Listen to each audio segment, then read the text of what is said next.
story you are about to hear is true. The names have been changed to protect the innocent. Fatima Cigarettes, best of all king-size cigarettes, brings you Dragnet on both radio and television.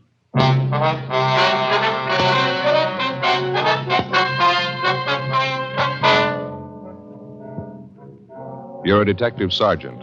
You're assigned to Personnel Division. A resident of your city files a report of assault and battery. His shoulder is dislocated. He's been badly beaten. He claims his assailant was a young police officer. Your job? Investigate. Comparison proves Fatima quality. Yes, comparison proves Fatima quality. Compare Fatima with any other king-size cigarette. 1. Fatima's length filters the smoke 85 millimeters for your protection. 2. Fatima's length cools the smoke for your protection. 3. Fatima's length gives you those extra puffs, 21% longer than standard cigarette size. And you get an extra mild and soothing smoke, plus the added protection of Fatima quality. Definitely the best quality in its class, but the same price as the cigarette you are now smoking. Prove Fatima quality yourself today. Buy Fatima in the bright, sunny yellow pack. Best of all, king-size cigarettes.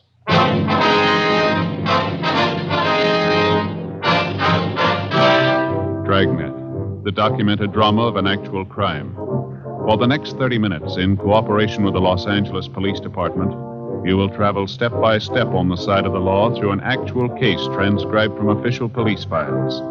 From beginning to end, from crime to punishment, Dragnet is the story of your police force in action.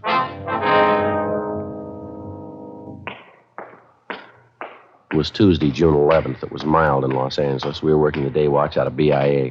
My partner's Ed Jacobs. The boss is Lieutenant Jesse. My name's Friday. It was 10:23 a.m. when I got to room 83, the squad room. Joe, you catch up with the lieutenant? Yeah, in a meeting. He said he'd be out about 11:30. He wants us to handle it for the time being. Oh. Well, Joe, this is Officer Blanchard. This is my partner, Joe Friday. I'm glad to know you, Friday. I think I've seen you around Central a couple of times. Yeah, sure. How are you? What's this thing all about? Do you mind telling me? You worked yesterday, did you? Yeah, that's right. My regular beat, South Central area. Anything out of the ordinary happen while you were on duty? No, not much. Made a couple of pinches, that's about all. Pretty quiet otherwise. Did you make one of those arrests at 7928 Cortlandt Avenue? Yeah, that's right. A woman, 2 men, users. All 3 of them were booked in violation of State Narcotics Act. Any of the 3 familiar to you at all, Blanchard? I mean, had you ever seen them before the time you arrested them? No, none of them. I knew the place, though. I've been keeping an eye on it lately. One of those old-fashioned homes converted into a rooming house. Uh-huh.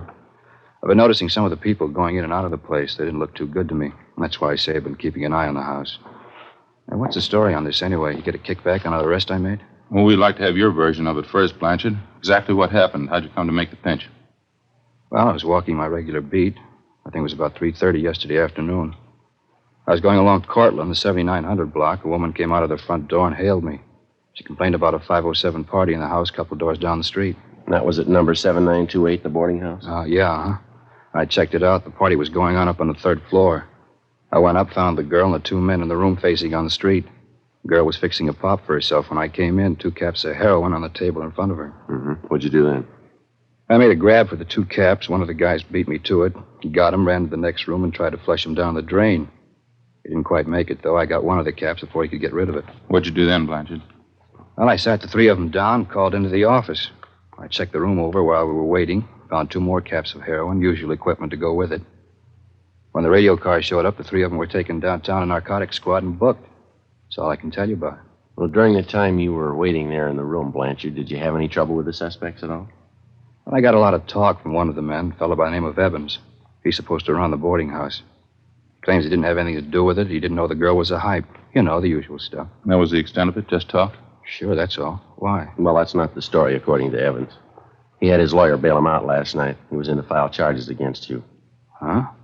What do you mean? Assault and battery. He claims that you worked him over for no reason at all. He says you beat him up and dislocated his shoulder. Oh, he's crazy. He's lying. I didn't work him over. Well, he says he's got witnesses to prove it, Blanchard. The 2 people who were with him, the woman, the other man. He says they'll swear that's what you did. Yeah, but it's not true. They're trying to cook up a frame. I didn't touch any of them. Well, this Evans looked like he's been mussed up. Cuts and bruises all over his face. His shoulders fairly recent, too. Yeah, I know that, but I didn't do it. He was in the same shape when I found him up in that room yesterday. Matter of fact, I asked him about it. He wouldn't tell me. It's the truth, Sergeant, so help me. All three of them are lying. I didn't beat them up. Well, it's your word against theirs, Blanchard. The facts seem to favor Evans. I don't get this at all.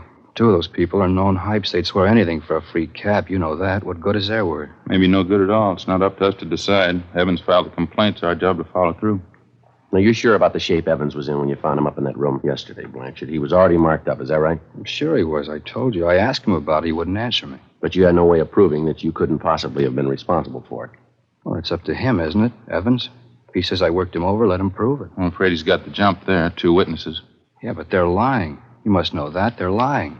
Well, now, look, you can see the position it puts us in. If you're innocent, we're going to do all we can. If you're guilty, we'll see that you get everything that's coming to you.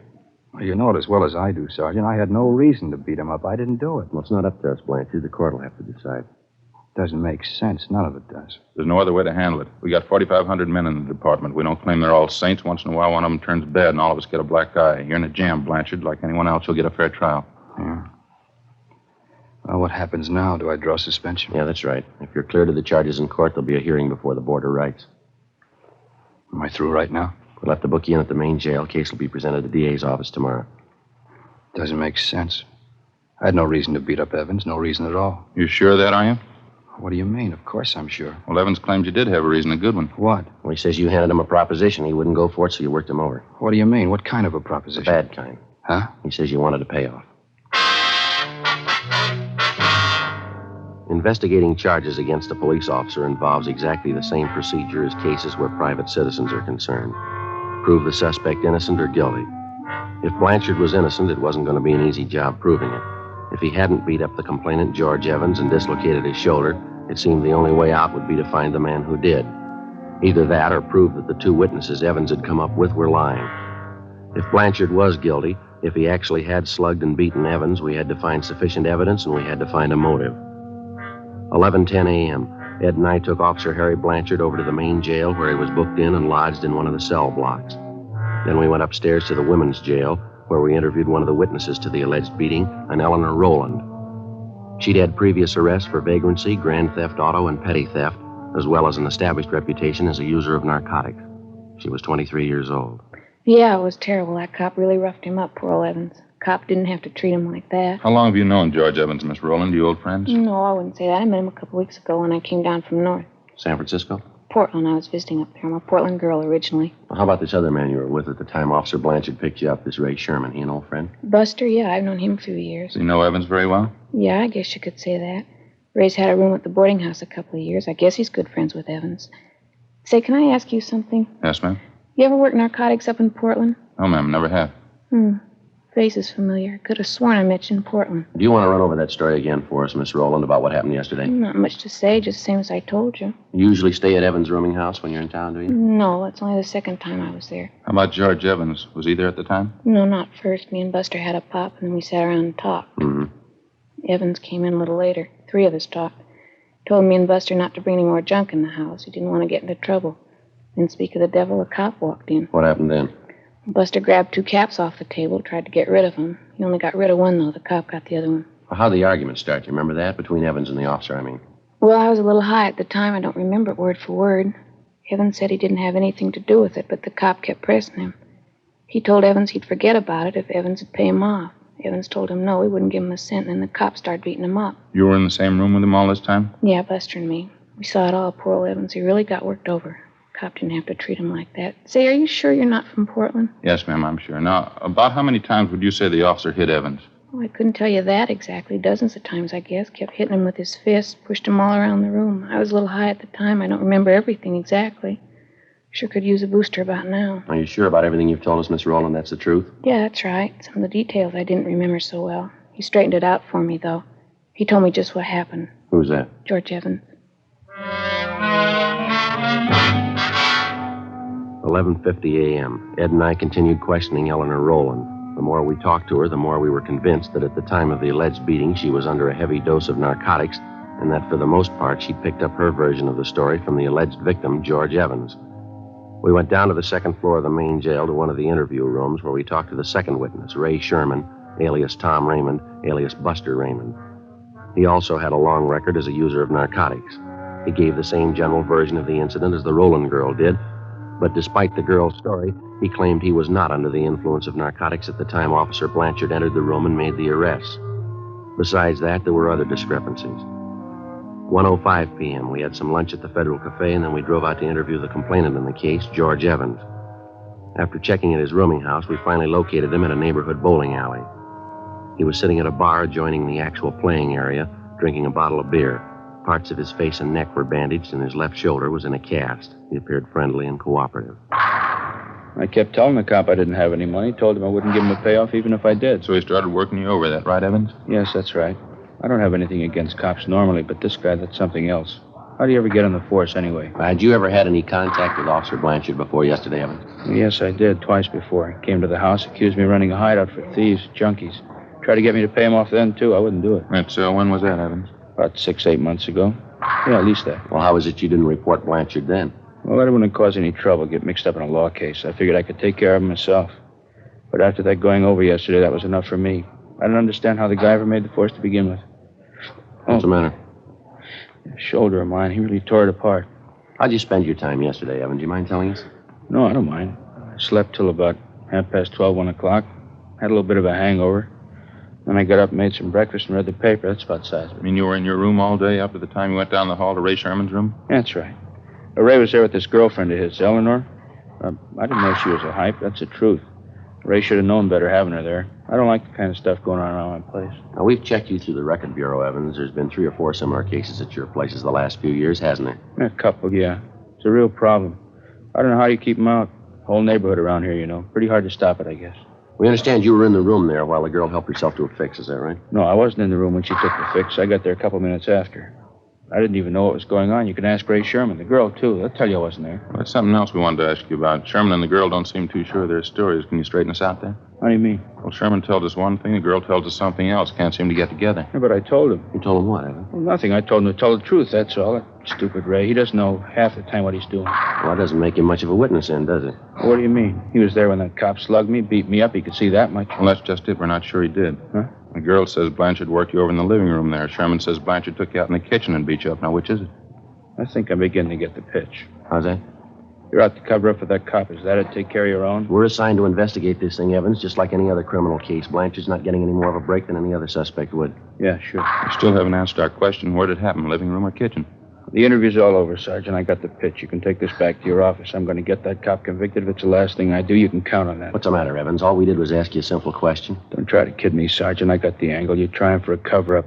Okay, go ahead and try. Now, look, why don't you snap out of it, mister? Nobody's trying to cover up unless it's you. Sherman and the girl are your witnesses. Some of the points of their stories don't check out. We want to clear them up. Does that sound unreasonable? I told you, Sergeant, it's no use. I got your angle. Answer me one more thing, Evans. You're on your own. I'm telling you nothing. Who was the doctor that treated you after you were beaten up? Down at Georgia Street, the emergency. You ought to know that. No, I mean for your shoulder. We checked over your car down at Georgia Street. No mention there of a dislocated shoulder. No, of course not. I didn't even know I had one until I was bailed out. I had my own doctor fix it. You mind giving us his name? Why should I? I was willing to go along, cooperate, then you started playing it cagey, trying to cover up for that cop. Now you work it out on your own. All right, mister. Any way you want it. You bet that's the way I want it. You had this whole thing framed from the beginning. Now you're off the track, Evans. You're not kidding me. You're trying to prove that cop's innocent, trying to make me out a liar. What am I supposed to do, help you prove I'm a liar? No, you've helped enough already. Ed and I double-checked through Officer Blanchard's departmental record. It showed that Blanchard had been working his present beat for a little more than 4 months. Evans had told us that Blanchard allegedly had solicited payoffs from him at least 6 to 8 months before. The following day, Ed and I made further inquiries in the neighborhood of Evans' rooming house and also among his friends and associates. For one thing, we found out that Evans had not spent the entire morning and early afternoon in the house. He'd been seen leaving his place by several neighbors at about 10 a.m. Through one of his contacts, we got the address of an ex-wife, since remarried, a Marie Evans Zarconi. We located her in a small apartment in the East Wilshire district, a small brunette woman about 35. Now, you tell us she used to be married to Evans. Yeah, that's right. Well, what kind of business was Evans in when you were married to him, ma'am? Well, he had that rooming house over on Cortland Yes, Avenue. ma'am, we know about that. Was there anything else? What's the matter, anyway? Just a routine investigation. We'd like to have as much background on him as you can remember. Are you on fairly good terms with Evans now? No, I haven't seen him since we split up. About a year and a half ago, I think. That's why I couldn't stand him. What was the trouble, ma'am? You mind telling us? He just isn't much good, that's all. You find a lot of names to fit him. He was in everything. How do you mean? That's why I got away from him. Every cheap, lousy racket you can think of, he was in it.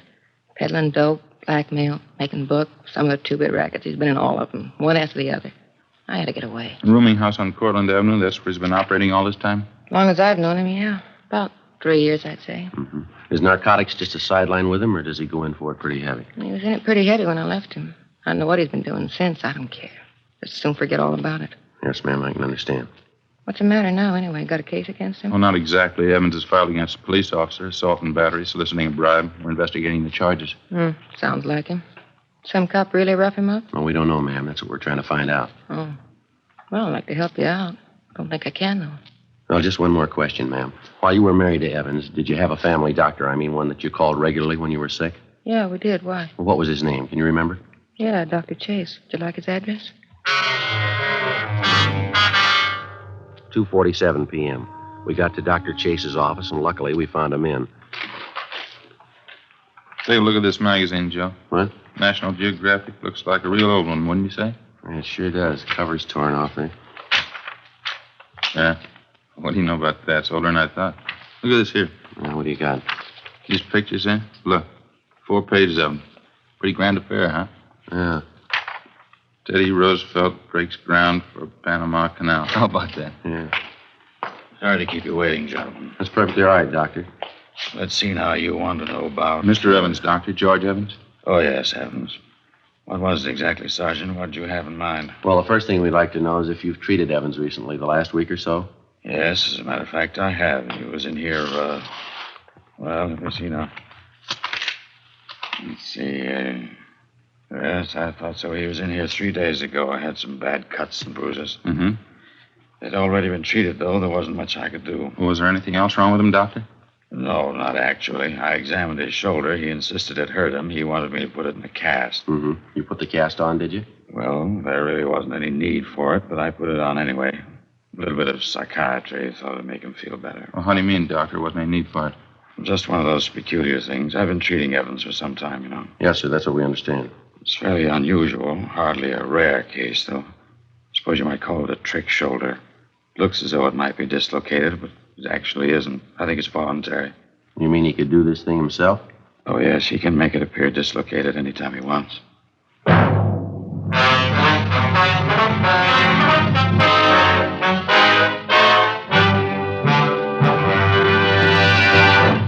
You are listening to Dragnet, authentic stories of your police force in action. Fatima, America's first largest-selling blended cigarette. Now, best of all, king-size cigarettes.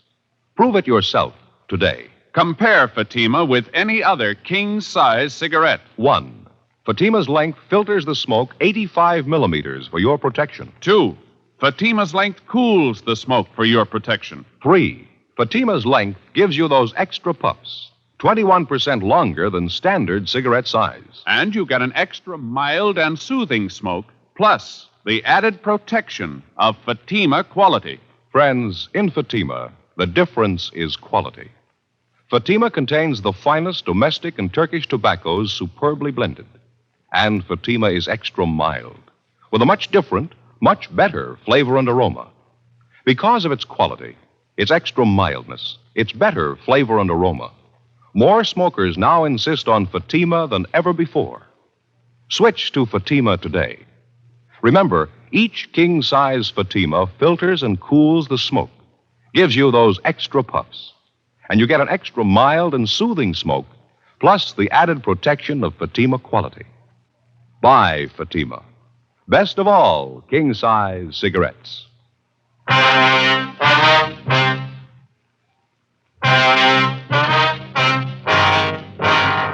Saturday, June 15th, 10 a.m. The investigation continued.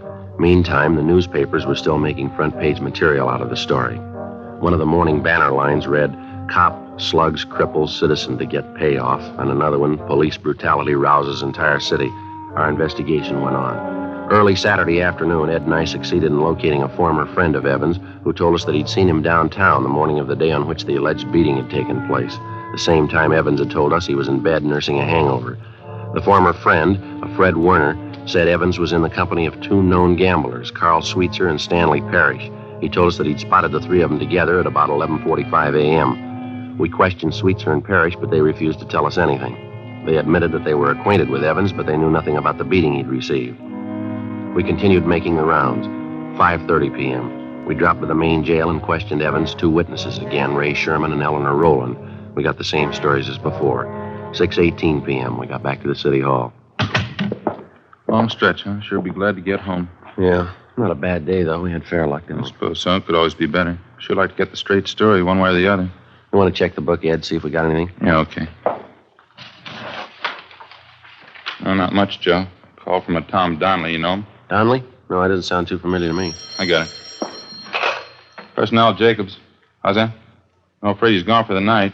Yeah, huh? No, I'm sorry. I wouldn't know. All right, thank you. Another message here for us, Joe, in the book. Yeah? From Blanchard's wife again. I'm getting to feel pretty silly about it, telling her the same thing night after night. Why don't you call her tonight? Well, you've been doing all right. Why give up now? Personnel, Friday. Yeah. What was that? Mm-hmm. Your name? Yeah, okay. Uh-huh. 10 o'clock tonight?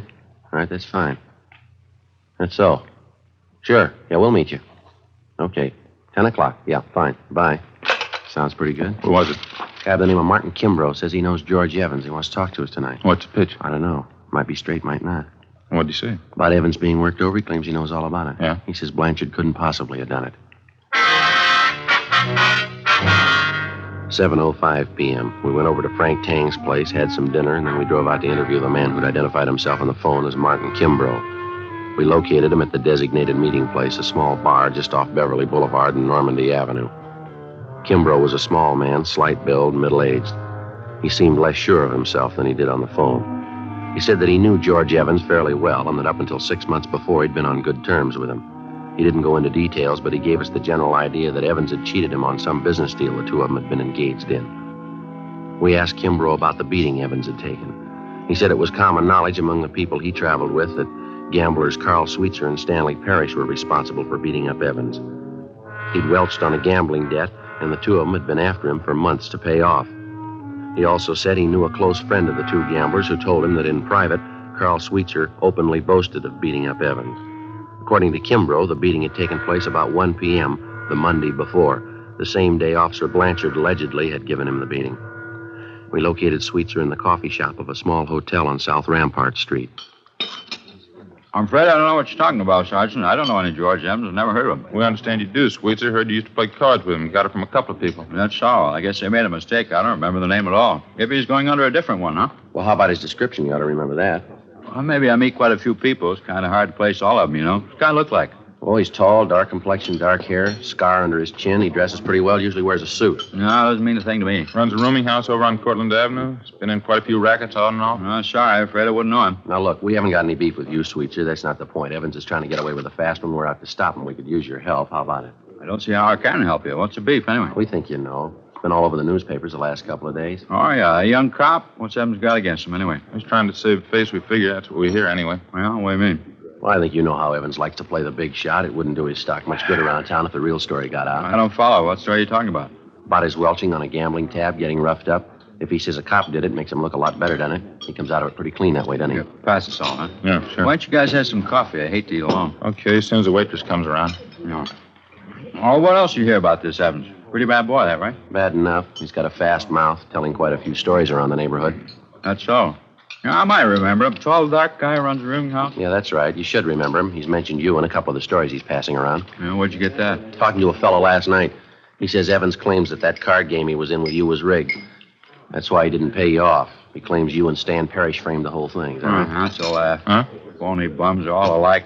Lose a couple of dollars and squeal like a pig. What's this Evans doing now? He's up for a narcotics rap. He's out on bail. Yeah, cheap punk. What's your stake in this thing? We're trying to clear the thing up. Apparently, Evans figures he's going to frame the young cop, save face, talk himself out of a bad situation. Oh, what do you want from me? The truth? I'm not going to talk myself into jail, young cop or not. We're not asking you to. You want to clear the case, huh? All you need is proof the cop didn't give Evans a working over. That's right. Okay, you got a deal.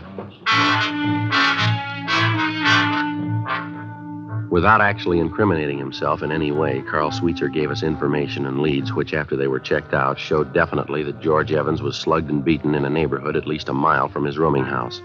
We talked to half a dozen people who saw Evans in that neighborhood shortly after 1 p.m., the day of the incident. We talked to the clerk at the drugstore where Evans went to buy iodine and bandages. They all told us that he bore the markings of a severe beating as early as 1 o'clock that afternoon. Evans had told us repeatedly that he'd received the beating at the hands of Officer Blanchard no earlier than 3 or 3:15 that afternoon. Ed and I drove over to the main jail where we interviewed Evans' 2 witnesses again. The girl, Eleanor Rowland, was the first to break. She admitted that Evans had promised both her and her friend, Ray Sherman, $50 apiece if they would go along with him in his plan to frame Officer Blanchard for assault and battery and soliciting a bribe. After an hour of questioning, Sherman admitted the same thing. We had a stenographer take their statements. 4:50 p.m., Ed and I got in the car and drove out to the rooming house on Cortlandt Avenue. Yeah? Oh, how are you, Sergeant? You want to get your coat, Evans? Like to see you downtown. What for? What's it about? Filing a false report. You know the story. What are you talking about? What do you mean a false report? You've been checked out all over town, Evans. Your doctor, your ex-wife, your gambling friends. We talked to them all. So what? What's that prove anyway? Proves you were lying, mister. That young officer, Blanchard, he didn't beat you up. There's nothing wrong with your shoulder either. Dr. Chase will vouch for that. Look, I don't care what he says. I don't care what any of them say. I got my case against that cop. I'm sticking with it. You're not going to talk me Why out. don't you give it up, Evans? We had a talk with Carl Sweetser. What did he tell you? Enough to convince us you're trying to frame Blanchard. We've got statements from people who saw you before you got back home Monday afternoon. They say you were mussed up then. That was at 1 o'clock in the afternoon. You've been telling us Blanchard wasn't at your place till 3 o'clock. Now, how do you explain that? Well, I don't know. Maybe I didn't have the time right. My watch could have been off. Doesn't make any difference anyway. It's going to make a lot of difference. How about getting your coat? I'm going to call my lawyer first. That isn't going to do much good. We've got statements from your 2 witnesses, Ray Sherman and the girl. They've admitted the whole thing. Now, you haven't got much of a case left. I don't care what they say. They're lying. Both of them. They're lying. You ought to know, mister. What? You taught them how.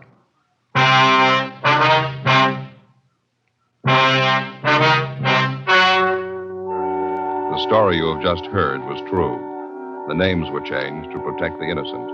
On September 2nd, trial was held in Superior Court, Department 89, City and County of Los Angeles, State of California. In a moment, the results of that trial. And now, here is our star, Jack Webb. Thank you, George Fenneman. Friends, I sincerely want you to smoke Fatima and prove Fatima quality. You know, we have a lot of confidence in our king-size cigarette. Enough confidence to make you this money-back guarantee. Buy a pack of Fatimas. Compare them with any other king-size cigarette. If you're not convinced Fatima is better, just return the pack and the unsmoked Fatimas by August 1st, 1952, and we'll give you your money back plus postage. Fatima, Box 37, New York 1. Buy Fatima. Best of all, king-size cigarettes.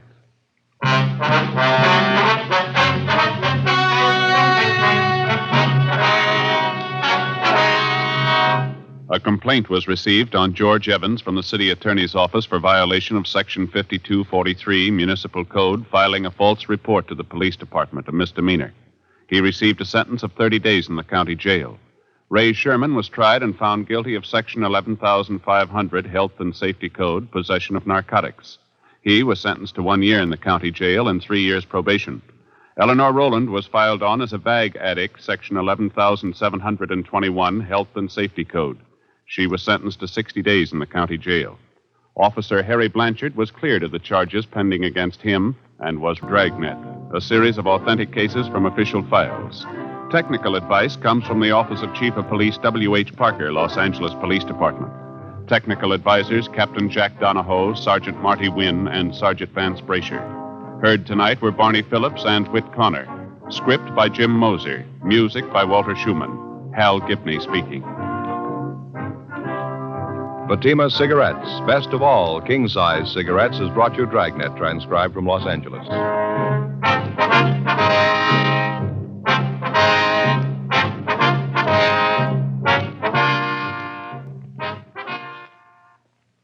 Now it's Counter Spy on NBC.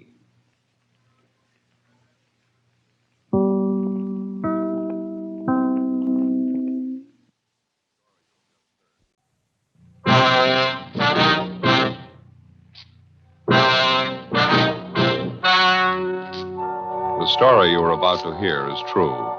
The names have been changed to protect the innocent. Fatima Cigarettes, best of all king-size cigarettes, brings you Dragnet on both radio and television.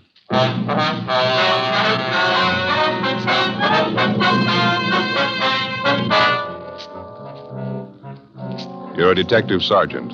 You're assigned to homicide detail. You receive a complaint about the owner of an apartment building. He signs leases for the apartments, Then he threatens to kill the tenants if they move in. Your job? Investigate.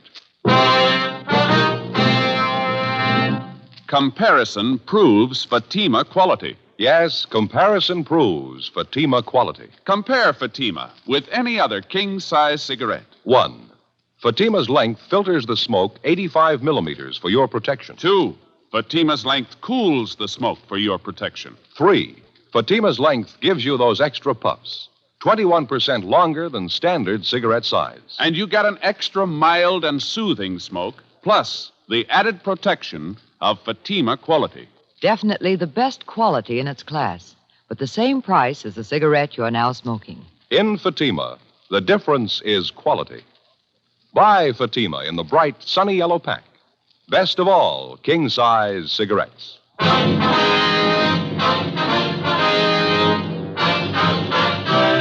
Dragnet, the documented drama of an actual crime. For the next 30 minutes, in cooperation with the Los Angeles Police Department, you will travel step by step on the side of the law through an actual case transcribed from official police files. From beginning to end, from crime to punishment, Dragnet is the story of your police force in action. It was Wednesday, May 9th. It was hot in Los Angeles. We were working the night watch out of homicide detail. My partner's Ed Jacobs. The boss is Captain Lorman. My name's Friday. It was 6:47 p.m. when I got back to the Capitol Avenue Auto Court. Cotty's number 11. No reason in the world for it. I tried to reason with him. He wouldn't even listen. It's the craziest thing I ever saw. Yes, ma'am. Now, Joe, did you find the phone all right? Yeah, I checked the office. Lopey says they picked up Daniels a few minutes ago. They're bringing him downtown now. Oh, they got him, did they? They're going to put him in jail? Well, it depends, ma'am. It's going to take a little more investigating first. I don't see what else you need. He threatened us with a gun, me and Doris Ashby. If that isn't a crime, I don't know what is. A few more questions we'd like to ask you, ma'am, if you don't mind. A couple of things we'd like to clear up. I told you just how it happened. Doris will tell you the same thing. He's just a crazy old man, if you ask me. Ought to be put away. Did you ever have any trouble with Mr. Daniels before this afternoon, Miss Cameron? Excuse me, the baby. Yes, ma'am. What is it now, honey? Can't you sleep? You try now, won't you? Daddy will be home pretty soon. That's a good boy. You try and sleep now. Miss Cameron? Yes. Oh, you be quiet now. I don't want any trouble from you. You heard me. Be quiet now. You got your hands full, ma'am. Don't I know it? A canary, a 4-month-old baby trying to keep house in an auto court. If I knew it was going to be like this, I never would have left Paso Robles. You've only been in town a week or so, is that right? It's closer to 2 weeks. Seems more like 2 months trying to get along in a place like this. A room and a bath, no place to cook, rinse out diapers. It's terrible. I told my husband he should come down here alone, find us a place to live first. Then we could move. No, he had to have it his way. Mm-hmm. You say your husband made the first contact with Daniels. He gave him a deposit on this apartment, is that right? Yeah, that's right. The same day he started work at the aircraft plant in the valley. We've been living in Paso Robles since we got married. A month ago, Pete, that's my husband, he got a lead on this aircraft job down here. Him and Ralph came down and signed up for it. Ralph, who's that, ma'am? Ralph Ashby. He's Doris's husband. Doris Ashby. She's my best girlfriend. We were neighbors up in Paso Robles. Oh, I see. They're not doing much better than we are right now. They're staying in another court up the street. Same thing, room and a bath. Doris is expecting, too, poor kid. Did you hear me? You be quiet now. You want to wake up the baby? About the arrangements your husband made with Daniels to lease this apartment, Miss Cameron. When was all this? A week ago Monday, the day after I moved down here. My husband and Ralph Ashby saw the rental ad in the paper, and they went over and talked to Daniels. He said, all right. He had an apartment for the Ashbys and one for us. Nice places, too. I see. Ralph and my husband signed the leases, gave him the first and last month's rent in advance. It was all decided. Well, how is it you couldn't move in right away, Miss Cameron? He said he was having the apartment house redecorated. Daniels did, I mean. He told Ralph and my husband the apartments would probably be ready for us on the 8th. That was yesterday. He said the 9th for sure, and that's today. And you tried to move in this afternoon, and Daniels refused to let you in. Is that it? I had the movers get all our things out of storage and move them out to the apartment. So did my girlfriend, Doris. The movers were just starting to get our furniture out of the van and move it into the apartment when Mr. Daniels showed up. He acted like a crazy man. Well, did he give you any reasons why you couldn't move in? He tried to give us a lot of reasons. None of them made any sense. You can ask Doris. She'll tell you. She was there with me. Well, what did Daniels say, now, just for instance? He said a lot of things. First, he told us there was no water in the apartments. It hadn't been turned on yet. He said the gas wasn't turned on either. Well, I knew that was a lie. I was in the apartment late in the morning. Everything was fine. The gas was working, so was the water. I see. When I caught him in that lie, he got madder than ever, made some more excuses. Then he started yelling and swearing at me right there on the sidewalk. Said the apartment just wasn't ready yet. I told him to go climb a tree. We signed the lease. We paid the rent. We were moving in anyway. Told the movers to go ahead, take in the furniture. Well, what'd Daniel say then? Nothing. He just got real purple in the face, and he put his hand in his coat pocket, and he took out a gun, pointed it at me and Doris, and I had the baby in my arms. Imagine that. He actually told you he'd shoot you if you tried to move in the apartment, is that right? In so many words, yes, he did. He threatened the moving men, too. They tried to talk to him. He wouldn't listen. We all tried to talk to him. He didn't make any sense at all. I wasn't going to take any chances with the baby in my arms. Doris and I got in the car and drove away. So did the movers. They left with us. Can't say I blame them either. Yes, ma'am. That Daniels must be out of his mind. It's the only thing I can figure. A real nut. Well, did either you or your husband have any arguments with him at all before this afternoon? No, everything was fine. This afternoon was the second time I ever spoke to the man. And he had no objections to your having children or pets in the apartment? None at all. That's one of the first things my husband told Daniels when he went to look at the apartment. We had a baby and a canary. Daniels said it was all right with him. He didn't object at all. I understand there's 6 apartments in the building, Miss Cameron, that right? Yes, that's right. They're all vacant as far as I know. Daniels just bought the building a month ago. That's what he told my husband, anyway. He had the place redecorated, and the work was all done. The apartments are just sitting there. That's why I can't understand it. Why won't he let us move in? Yes, ma'am. We paid our money, signed the lease. If he gave us any kind of a good reason why we shouldn't move in, I could understand it. But to keep us out for no reason at all, to stand out there on the sidewalk and threaten to shoot us if we move in, me with a baby in my arms, I don't know. He must be crazy. You say you were in the apartment this morning, Miss Cameron. Did you notice anything unusual about the place, anything out of the ordinary? No, nothing. And you say Daniels couldn't give any reason at all why you shouldn't move in? Just one. It convinced me. Yeah. That gun. Before we left Mrs. Cameron, we took her crime report and had her sign it, and then we drove back downtown to the squad room where Gene Bechtel and Lloyd Bond were waiting with the suspect, Edward Daniels. They'd already checked him through R&I. He had no previous criminal record. They gave us a .22 caliber H&R revolver along with 6 shells which had been found on the suspect at the time of his arrest. The gun had been loaded. Pawn shop records showed that the weapon had been purchased by the suspect and had been registered in his name.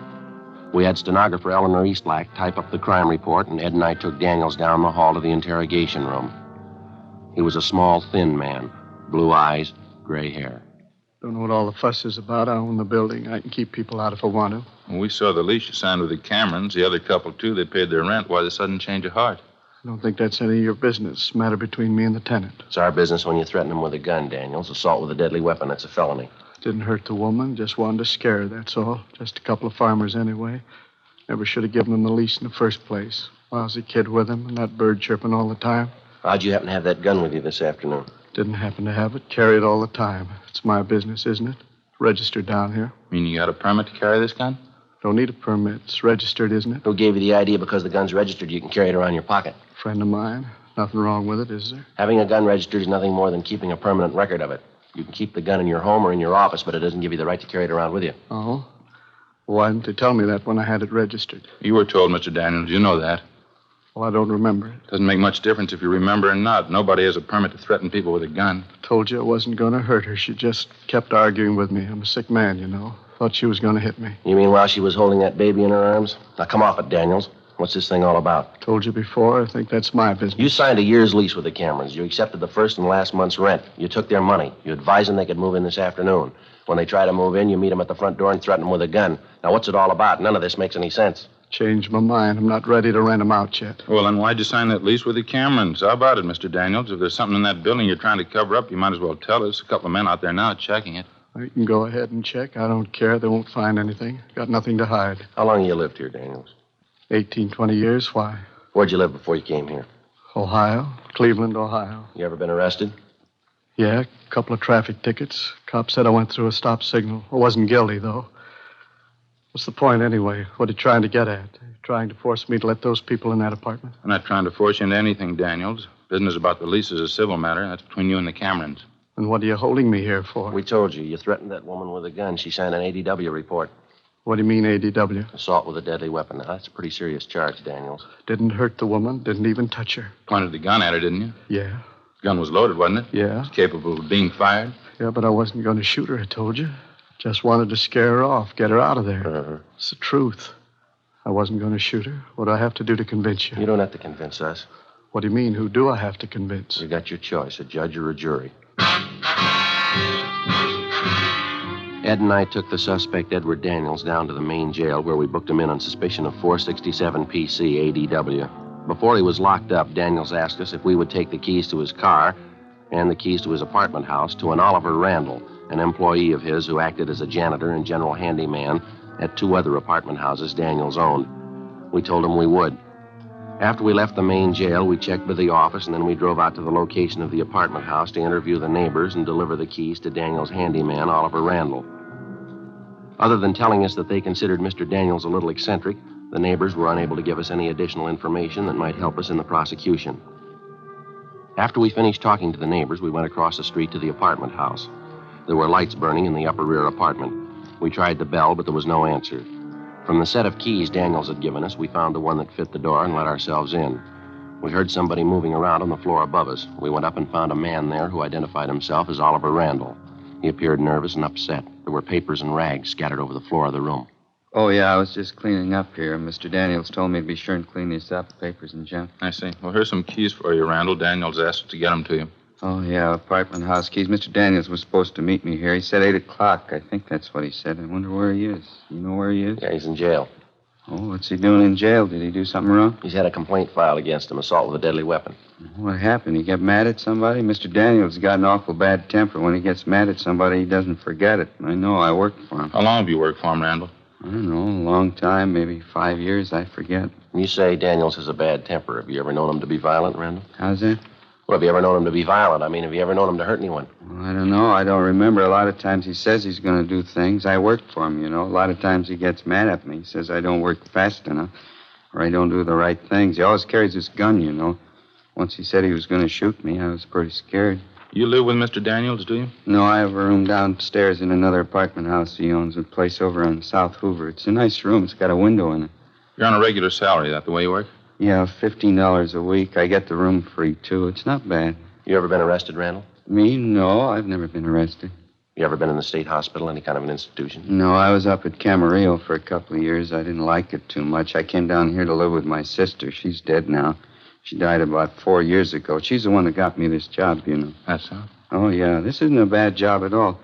Jobs are pretty hard to get now. That's what Mr. Daniels says. Real tough to get a good job now. That's why I do what I'm told. I better get on fixing up this place. Well, how'd all these rags and papers get here, Randall? The painters leave them behind? I don't know. I guess so. I guess somebody left them here. We understood the apartments were already cleaned up. They were ready to move into. What's that? I say we understood the apartments were all fixed up, that they were ready for the tenants to move right into. Oh, I don't know. I wouldn't know about that. Mr. Daniels takes care of renting the places. I just help him. I do what he tells me. Joe? Yeah? You notice that smell? Seems to be stronger out in the hall. Yeah, I think I do. How long's it been since the painters were working here, Randall? Do you know that? Painters? I don't know. A couple days, I guess. What's the matter? That's a pretty strong smell. Might be paint thinner or something like that. Don't you notice it? Oh, yeah, I've been wondering about that. I noticed it when I came in. It might be from upstairs, the attic. Painters were working up there, too, I think. Don't you think you ought to check it, see what it is? Mr. Daniels didn't tell me to. I guess I better, though. Smells pretty strong. I guess I better see what it is. Well, how do you get to the attic from here? Down the end of the hall, there's a stairway there. It goes right up in the attic. I'll show you. All right, fine. Yeah, smells like gasoline or something. All the apartments are vacant, is that right? No one living in the building at all? Yeah, that's right. We go up the stairs here. Mr. Daniels had the whole place worked over. Nobody here at all right now. I guess they'll be moving in pretty soon. Going to be a lot of work. Got the other 2 apartment houses to take care of, and there's going to be this place. It's going to be a lot of work. Daniels hire anyone else besides yourself to help out with the work, I mean? No, I don't think so. Just me. I keep pretty busy. Here's the attic. Yeah, this must be where it's coming from. Yeah, it's strong enough to knock you over in it. The light switch is over here. Just a minute. Yeah, it's sure a mess. Papers, boxes, pile of old rags. That 5-gallon can there on the floor. Kerosene, huh? Yeah, it's just about empty, too. It's all spilled all over the floor. Mr. Daniels ain't going to like that. He's going to get mad. You usually keep this stuff up here, do you, Randall? No, I guess it was with the painter's stuff. Those cans and things on the table there, I guess it got knocked off and spilled. Spilled all over the place, didn't it? Well, how come the painting crew didn't take their stuff with them when they left? All this equipment here. They're all finished with the job, aren't they? I guess so. You'd have to ask Mr. Daniels about that. They're all finished on the inside. I know that. They have the outside to do, though. Maybe that's why they left their stuff. Well, it's not a very safe way to leave it. Rags, papers, look here, kerosene spilled all over. You better get this place cleaned up first, don't you think, Randall? Well, I don't know. I sure wish Mr. Daniels was here. You won't let him know, will you? What do you mean, let him know what? Don't tell him I'll let you see the attic, huh? 9:35 p.m. Ed and I left the handyman, Oliver Randall, at his apartment house, went outside and got in the car. Neither one of us could find any explanation for it, but we both had a hunch there was something wrong with the setup. We drove to a neighborhood service station, called the office, and told them that we were going to stake the apartment house. We drove back and found a place to park where we could keep the building under surveillance without being seen. We waited. 10 p.m., 10:30, 11 o'clock. At a few minutes past 11, we saw Randall come out of the front door of the apartment, get in a blue sedan, and drive off. We followed him to an apartment building on West Pico and saw him enter a rear door. We waited. At 12:15 a.m., Ed got to a phone, called Captain Bernard at the business office, and notified him of our location. At 12:45 a.m., 2 men arrived to relieve us, and we briefed them on the facts. We drove back to the office, made out a 15.7 to Captain Lorman, and signed out. At 4 o'clock the next afternoon, we reported back in for work.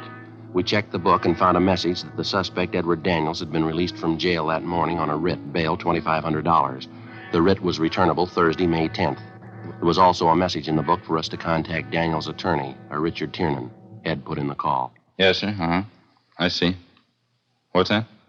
Yeah, I know. All right, Mr. Tiernan. Yeah, thank you. Goodbye. You were right, Joe. What do you mean?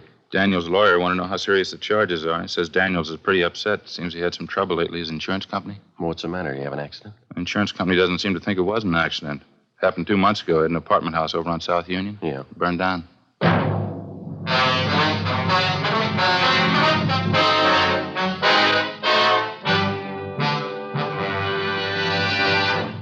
You are listening to Dragnet, authentic stories of your police force in action. Fatima, America's first largest-selling blended cigarette.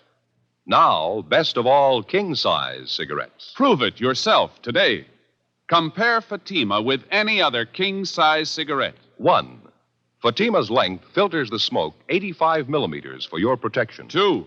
Fatima's length cools the smoke for your protection. 3. Fatima's length gives you those extra puffs, 21% longer than standard cigarette size. And in Fatima, you get an extra mild and soothing smoke, plus the added protection of Fatima quality. To show our confidence in Fatima, we make this money-back guarantee to every king-size cigarette smoker. Buy a pack of Fatimas. Enjoy Fatima quality, extra mildness, and superbly blended tobaccos. If you're not convinced Fatima is better than the king-size cigarette you're now smoking, just return the pack and the unsmoked Fatimas before August 1st, 1952, and we'll give you your money back plus postage. Fatima, Box 37, New York 1. Remember, because of its quality, its extra mildness, its better flavor and aroma, more smokers now insist on Fatima than ever before. Insist on the best. Fatima, extra mild and soothing, plus the added protection of Fatima quality. Smoke Fatima. Best of all, king-size cigarettes.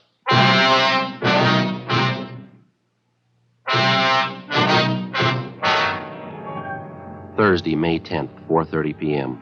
We contacted the fire department's arson squad to find out if the fire at Daniels' apartment house on South Union Avenue 2 months before was under investigation.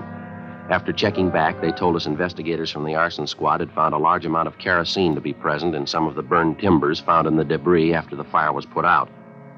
They said that Mr. Daniels had admitted after the fire that the apartment building had been recently redecorated and that kerosene, paint, and other inflammables had been stored in the attic of the building. Ed and I contacted the insurance adjuster handling the case, a Snyder Peebles, and he told us there wasn't any doubt in his mind that the fire at Daniels' apartment house 2 months before was of incendiary origin. But he said so far the investigators were unable to prove it. The one thing that seemed to puzzle him was if Daniels planned on burning down the building, why did he go to the trouble and expense of redecorating first? Well, as soon as it was dark, Ed and I drove out, relieved the men on stakeout at the apartment house on West Pico, where the handyman, Oliver Randall, had his room. They reported no unusual activity during the day. 7:32 p.m., Randall came out of the apartment house, got in a car, and drove off. We followed him. If we got this Randall made right, it shouldn't be too long before we find out. Daniels is using them to work something out. Pretty sure we can count on that. Yeah, maybe. I'll watch it, Ed. He's turning down Union. Yeah.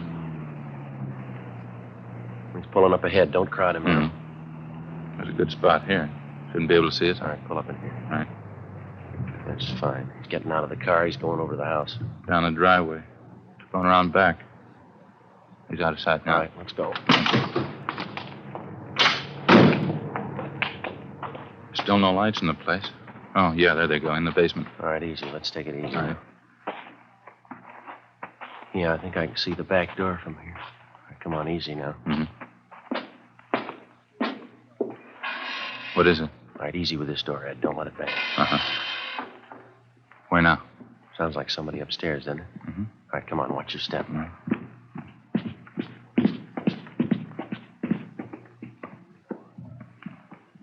Come on, next floor up. Yeah.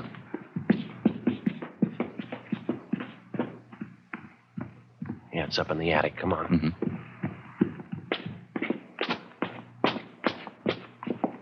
All right, come on. Through this door. Back in the corner, Ed. I see him. All right, hold it, you. What's the matter? There's a fire, Ed, over in the corner. I'll get it. Hold on to him. Right. Well, don't put it out.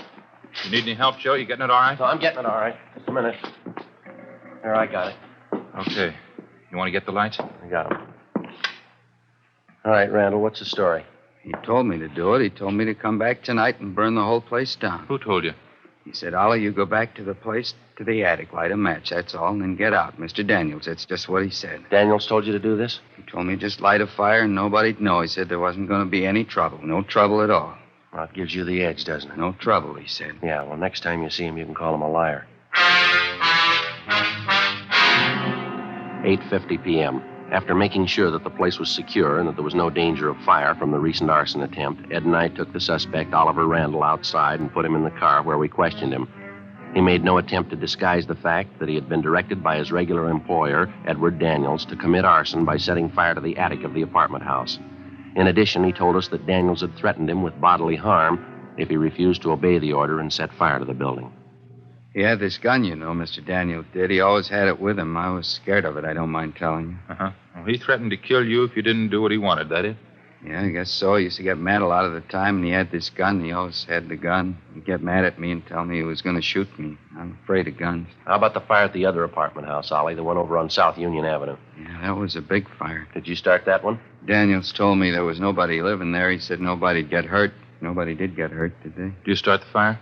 Yeah, I guess so. I guess I did. Mr. Daniels tell you to do it? He said it was his building. He owned it. He could do anything with it he wanted to. I didn't want to do it. He told me I'd have to. He said he'd hurt me with that gun. And he said he'd fire me, too. I didn't want to lose my job. You knew you were doing wrong, didn't you, Ollie?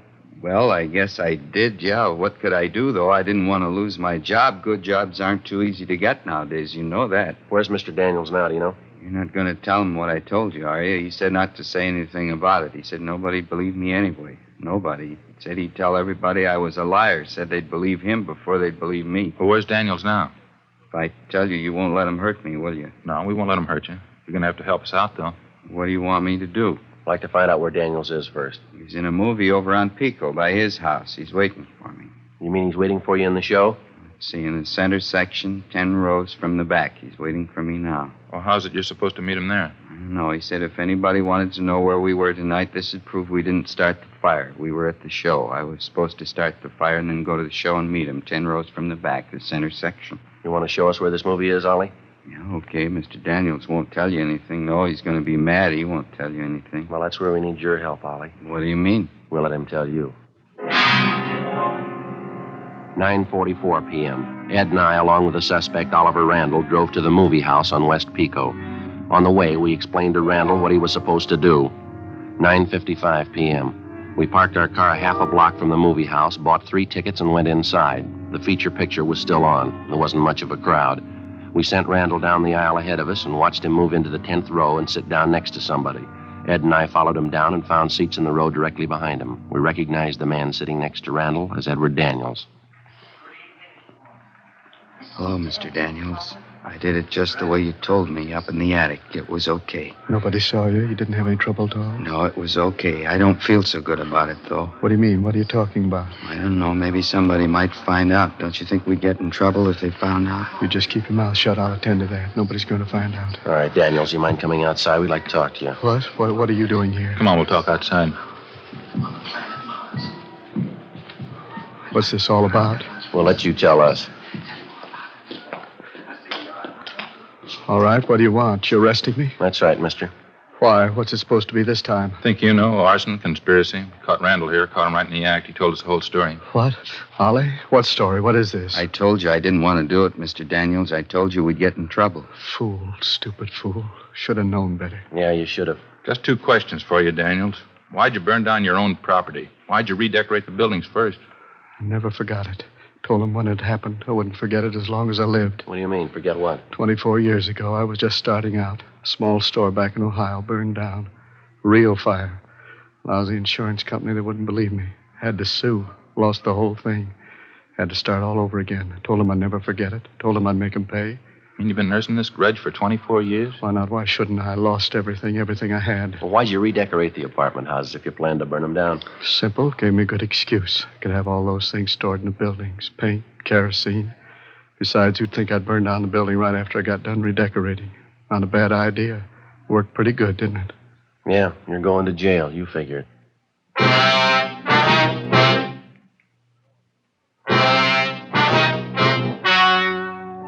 The story you have just heard was true.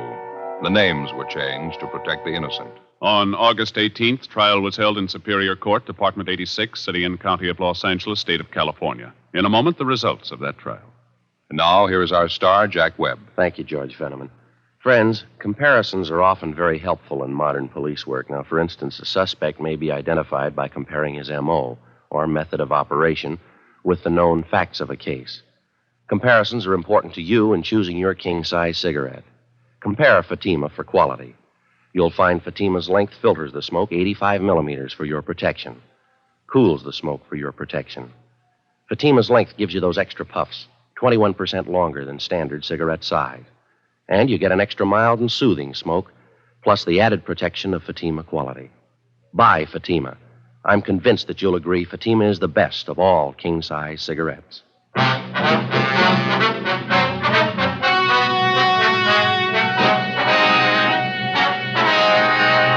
Edward John Daniels was tried and convicted of 2 counts of conspiracy and 1 count of arson and received the sentence as prescribed by law.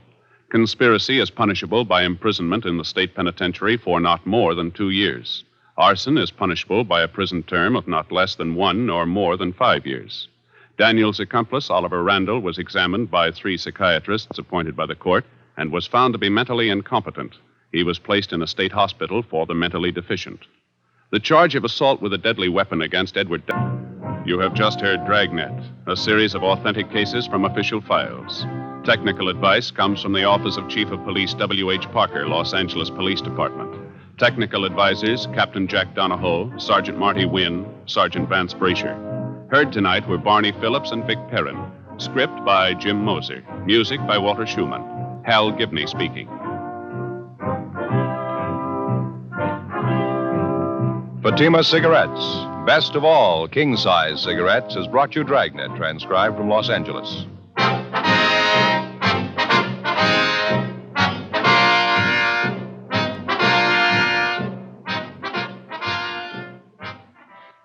Now, it's Counter Spy on NBC.